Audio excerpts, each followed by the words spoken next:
Bismillahirrahmanirrahim. Assalamualaikum warahmatullahi wabarakatuh. Selamat pagi, selamat sejahtera, salam ceria daripada saya Syahrul Nizam Junaini. Apa khabar tuan-tuan dan puan-puan?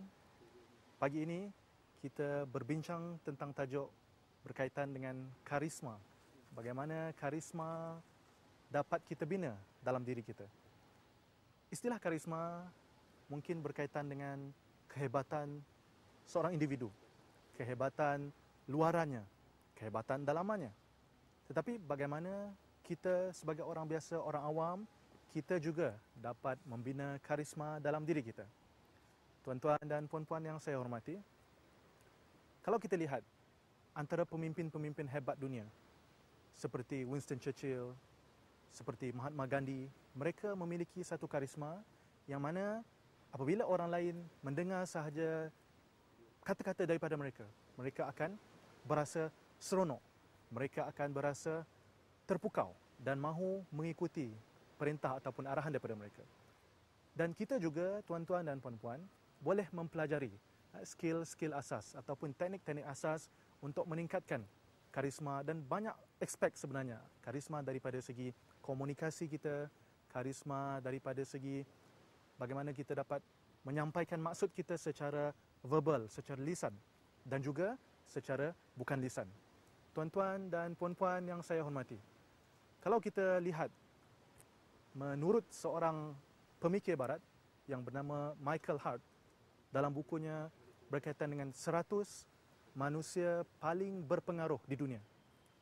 Beliau adalah pemikir barat, tetapi beliau meletakkan Rasulullah Nabi Muhammad sallallahu alaihi wasallam sebagai manusia paling berpengaruh, manusia paling berkarisma, manusia yang mempunyai kehebatan yang sangat mulia. Beliau, baginda, berada di tangga pertama. Tuan-tuan dan puan-puan, Nabi Muhammad sallallahu alaihi wasallam adalah seorang pemimpin yang sangat berkarisma. Sudah tentu kita mengatakan bahawa beliau adalah pilihan daripada Allah Subhanahu Wa Taala. Ini memang tidak dinafikan. Lelaki pilihan daripada Allah, seorang rasul, penghulu kepada segala rasul, penghulu kepada segala nabi, memiliki kehebatan jiwa. Ini sebenarnya tuan-tuan dan puan-puan. Perkara yang pertama ialah kehebatan jiwa. Kehebatan jiwa memercikkan karisma dilihat dari segi luaran. Para sahabat radhiyallahu anhum apabila bertemu dengan Rasulullah, mereka menunjukkan rasa hormat, rasa kemuliaan yang tinggi kerana mereka faham inilah manusia pilihan Allah Subhanahu Wa Taala. Karisma, ciri-ciri kata-kata Nabi, kata-kata yang lemah lembut, kata-kata yang positif, kata-kata yang memberi motivasi kepada orang lain. Nabi SAW tidak akan bercakap, tidak akan berkata-kata, melainkan ilham itu daripada Allah Subhanahu Wa Taala. Maka sudah tentu daripada Allah, kebaikan, kata-kata kebaikan, kata-kata tentang memuji, kata-kata tentang perkara yang hak akan keluar daripada lidah Rasulullah SAW. Tuan-tuan dan puan-puan, karisma Rasulullah inilah yang kita hendak pelajari. Bagaimana Rasulullah SAW memimpin. Rasulullah menjadi seorang ketua negara. Rasulullah menjadi seorang ketua rumah tangga, seorang suami. Baginda seorang suami yang berkarisma. Baginda seorang pemimpin negara Islam yang berkarisma. Ciri pertama yang ada pada baginda sudah tentu, tuan-tuan dan puan-puan, ialah bagaimana baginda mempunyai kekuatan jiwa. Sebagai pemimpin yang impikan dirinya menjadi pemimpin yang berkarisma, tidak lain dan tidak bukan, kita usahakan kekuatan jiwa, kekuatan dalaman datang dalam kehidupan kita. Dan bagi menggantikan ataupun membuang kelemahan-kelemahan, perkara yang negatif dalam jiwa kita, kita gantikan dengan fikiran-fikiran yang positif. Tuan-tuan dan puan-puan, Rasulullah SAW berfikiran sangat besar. Berfikiran besar ini sebenarnya sangat-sangat penting sebagai seorang pemimpin. Walaupun kita cuma memimpin kumpulan yang kecil, tetapi fikiran kita bagaimana ramai orang lain dapat manfaat daripada kita. Nabi SAW pada mulanya memimpin cuma beberapa orang sahaja yang percaya kepada baginda, seperti Sayyidina Abu Bakar yang percaya bahawa Islam itu benar. Cuma 2-3 orang sahaja pada permulaannya.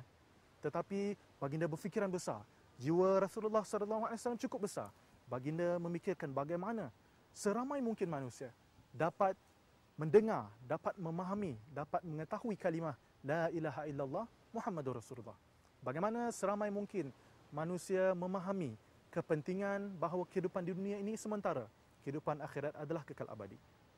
Tuan-tuan dan puan-puan, besar ataupun kecilnya pemikiran kita sebenarnya terhasil daripada apa yang kita fikirkan. Jika kita fikirkan perkara yang kecil-kecil, maka hasilnya pun kecil. Tetapi tuan-tuan dan puan-puan, jika kita fikirkan perkara yang besar-besar, maka itulah yang akan kita dapat. Dalam buku Thinking Big, penulisnya menyebut, The Magic of Thinking Big, penulisnya menyebut bahawa kita adalah produk pemikiran kita sendiri. Apabila kita berfikir positif, sebenarnya itu bukti diri kita sentiasa positif.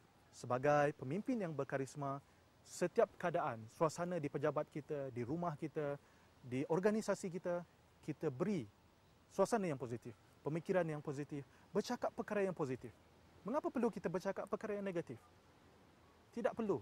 Kerana perkara yang negatif ini bukan setakat mempengaruhi kita, tetapi juga mempengaruhi keseluruhan organisasi. Tuan-tuan dan puan-puan, kita akan bersama-sama lagi selepas ini. Saya akan huraikan bagaimana kita dapat ciptakan suasana positif dan seterusnya menjadikan kita pemimpin dan individu yang berkarisma. Teruskan bersama-sama saya.